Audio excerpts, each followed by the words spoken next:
Howdy, partners, and welcome to this here retelling of a tale chock full of murder, adventure, and revenge. Our story begins with a man named Jared Vestock inherited an old silver mine. Thing is, he lives in the heart of Kryptiana, and this here new mine's on the continent of Marathon, a barren and desert land run by ruffians, outlaws, and the men of the law foolhardy enough to try and stop them. Seeing as how Marathon is in such a state of danger and dysentery, Jared asked some friends to help clear out the old mine. Mr. Galloway, half-orc barbarian who fancies himself a gentleman. Iros, a tiefling gunslinger always on the lookout for the next bounty. Roscoe, a halfling bard looking for the next story to tell with his banjo. And Cedric, a half-elf rogue who looks up for the next con. These individuals boarded a train bound for the heart of the Badlands. Upon arrival at the mine, they encounter a group of injured bandits.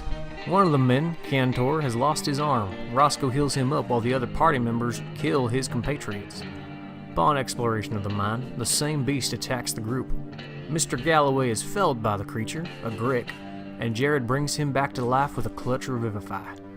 The blooded group decides to head to the city of Bounty to regroup, but on the way are ambushed by a group of renegades.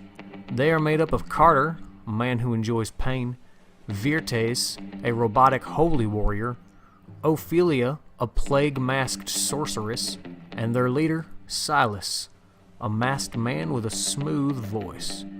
The group of outlaws robs the party, and when Jared speaks out against this injustice, Silas shoots him in the face. Left for dead in the desert, the group heads southwards towards Bounty. That evening, they stumble across a group of cattle rustlers led by a woman named Howland.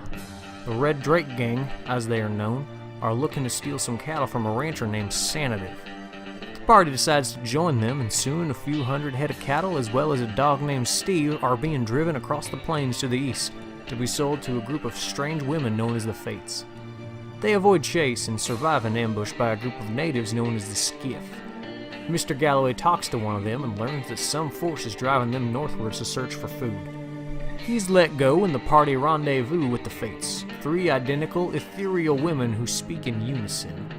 During the meeting, they learn that Palladux, a powerful man in Bounty, is off limits when it comes to cattle stealing. The party is paid and make their way to Oasis, a town run by outlaws. It has no outlet for the railroad and the sheriff has been recently killed.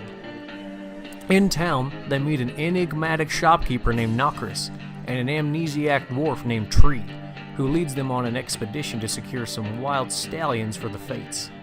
After the party makes the transaction, they investigate the underground lair, but a flesh golem comprised of random bits of cattle bars their way. Tree has gone missing in the meantime, but the party returns to Oasis and discovers Carter deep into his cups and his decks of cards. They follow him out into the mountains and ambush him, cutting him down as his wife calls out for him. The party runs away and discovers a group of cannibals who have captured Tree and plan to eat him. They save him, but defeat the cannibals and return to town.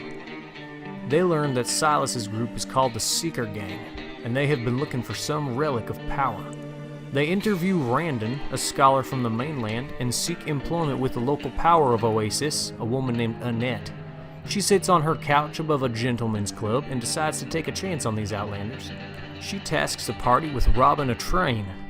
Excited by the prospect of violence, the party, now calling themselves Definders, set out to rob this here train.